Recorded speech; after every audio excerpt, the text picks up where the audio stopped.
Imagine living in a world where all of humanity could be wiped out with the press of a single button. A world where a few men in a bunker decide the planet's fate. Does it sound like a scenario from a disaster movie? No. This has been our reality for more than 70 years. Today, we'll look at the most terrifying American and Russian nuclear weapons facing each other. And eventually, we'll also get to the terrifying Russian dead hand system. But be careful, because what you're about to see might shock you even more than you'd expect. Welcome to the channel Beyond the Borders, where we uncover hidden connections, power games, and conflicts that shape our world. These numbers are frightening. Around 12,500 nuclear warheads exist today. Isn't that insane? Over 90% are owned by only two countries, Russia and the United States. Yes, two players hold the key to destroying the entire planet. Russia is estimated to have about 5,900 nuclear warheads. That's just over.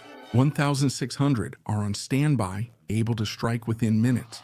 The United States is just slightly behind. Their arsenal has about 5,200 warheads, with around 1,700 of them also on immediate alert. And now imagine the paradox.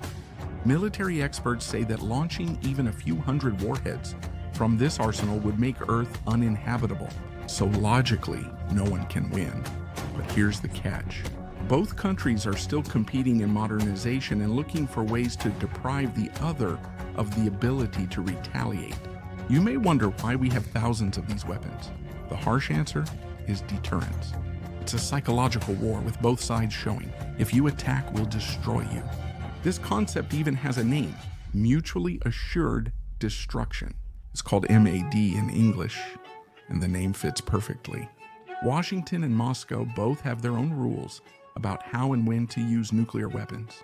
Russia changed its nuclear doctrine in 2024. Now, Moscow reserves the right to use nuclear weapons, even in the case of a conventional attack that would threaten the sovereignty of Russia or Belarus. This is a major change, as before, a nuclear strike was permitted only if the state's existence was at risk. In other words, the threshold for nuclear use has been lowered. The United States, on the other hand, has not changed its doctrine. It is still based on retaliation and deterrence. Washington rejects first strike and states nuclear weapons are only a last resort, used in response to a nuclear attack. This contrast is enormous. While the United States maintains a stable doctrine, Russia adapts its doctrine to create uncertainty and pressure on the West. But that's not all. Now get ready, because in the next chapter we'll look at how these weapons are deployed.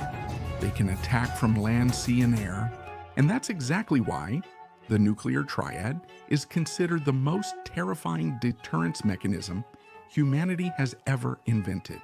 The nuclear triad, land, sea, air, means nuclear weapons aren't simply bombs stored away. They're part of a sophisticated system called the nuclear triad. Why a triad?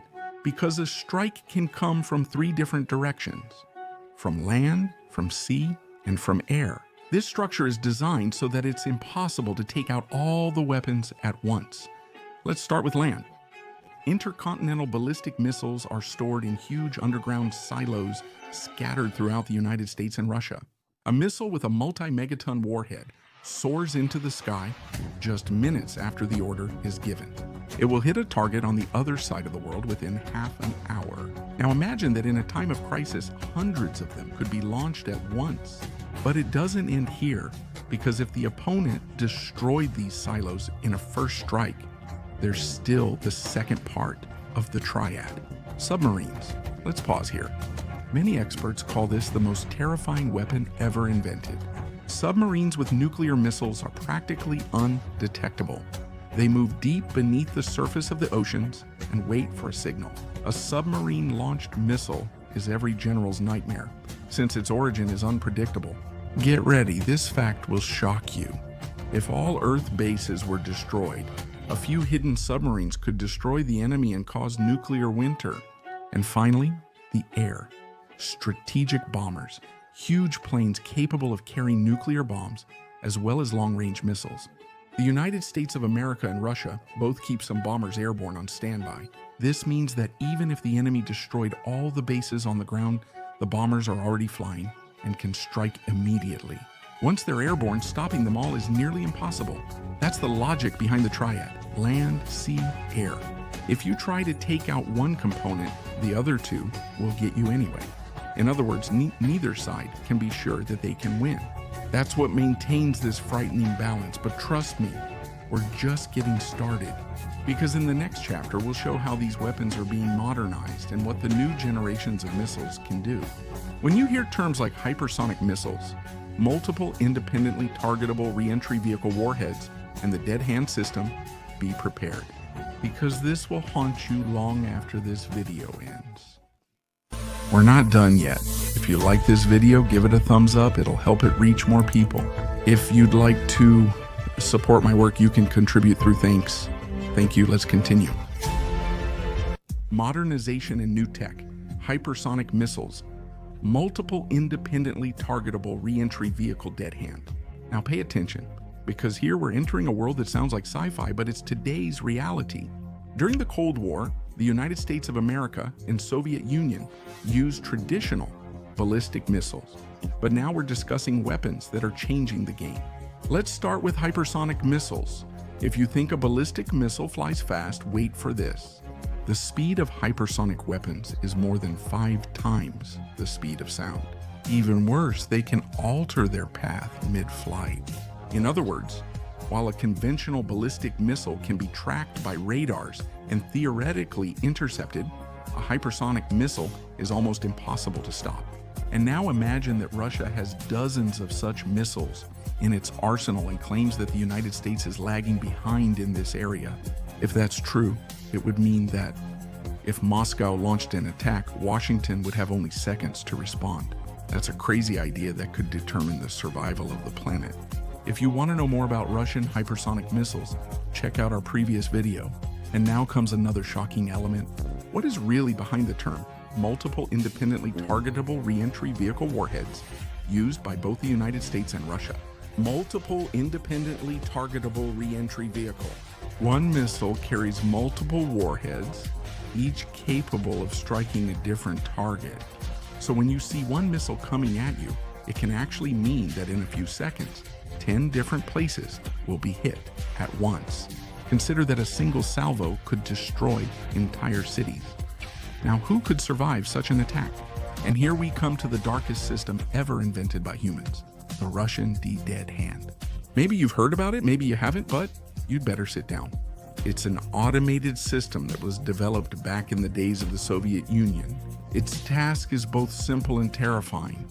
If Moscow were destroyed and the political leadership eliminated, the dead hand would activate itself and automatically launch the Russian nuclear arsenal against the enemy. Even if no one survived, computers and sensors would still decide to wipe out the world. Sounds like a horror scenario, right? Now pay attention. Something similar exists on the other side too. The United States of America has never acknowledged possessing a fully automatic system like Russia's dead hand. Instead, they built something else. We're talking about the Looking Glass program. Since the 1960s, they have continuously had at least one special aircraft in the air. A general was on board, prepared to order a nuclear launch if an attack destroyed Washington and left the president dead or out of contact. The aircraft directly communicated with submarines, missile forces, and bombers, so it could fully replace destroyed ground command. This system operated until the 1990s.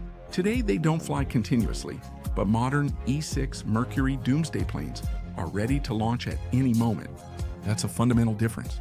While Russia relies on automation, America has always wanted the final decision to be made by a human. This is the real dilemma, because now it's not just about who has more warheads or bigger missiles.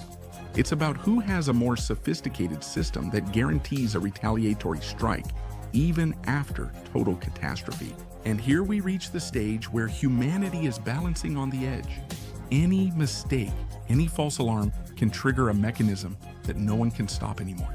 And what comes in the next chapter will freeze your blood. Now we'll examine the scariest scenarios.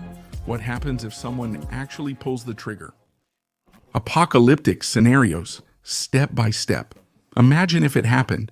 Diplomacy, warnings, and agreements all fail. One of the leaders presses the button. What would the first day of nuclear war look like? Pay attention. What you're about to hear is based on real military analyses, not Hollywood fiction. The first minute, dozens of dots appear on radar. Intercontinental missiles launched from Russian or American forces. Warning systems immediately trigger sirens. Leaders have maybe 10 at most 15 minutes to decide. The first hour. The first warhead struck capitals, military bases, and communication hubs. Washington, Moscow, maybe Berlin or Warsaw. Entire city centers vanish in fireballs. Millions die instantly. Now hold on tight. The explosion's epicenter can reach 100 million degrees Celsius, hotter than the sun's core. The first day, chaos spreads across the entire planet. Power grids are collapsing, the internet disappears, and the global economy comes to a halt. Air travel stops, planes grounded, banking systems fail. Modern civilization falls into ruins. In the first week, radioactive dust covers the affected areas. The wind carries it across borders, across oceans. No one is safe. Millions die not from the explosion, but from radiation, burns, and hunger. There's no food in the stores. Panic rules the streets. And now the darkest scenario, nuclear winter. If hundreds or thousands of warheads detonated, billions of tons of soot would enter the atmosphere. Sunlight would be blocked, temperatures would plummet, crops would fail, oceans would freeze, and famine would wipe out most humans. That's beyond war. That's civilization's end. Now I'll ask you directly, can you imagine that all these scenarios are still real, here and now, in the year 2025? This isn't the past. The buttons exist, the missiles are ready, and the systems operate 24 hours a day. Conclusion: is there a way out of this madness? History shows we've been closer to nuclear apocalypse than you'd think. The Caribbean crisis in 1962.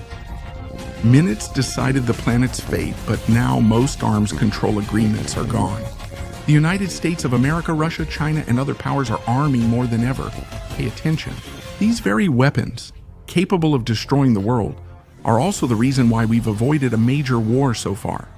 The balance of fear works, but only as long as no one makes a mistake. The only way out is diplomacy, because in a nuclear war there are no winners, only losers. So ask yourself, how long can we live on the edge before a fatal mistake happens? If you like the video, I'd appreciate a like, and be sure to subscribe so you don't miss the next ones I'm working on. You can support my work through a thank you, and if you want to help the video reach more people, click on praise. I appreciate it.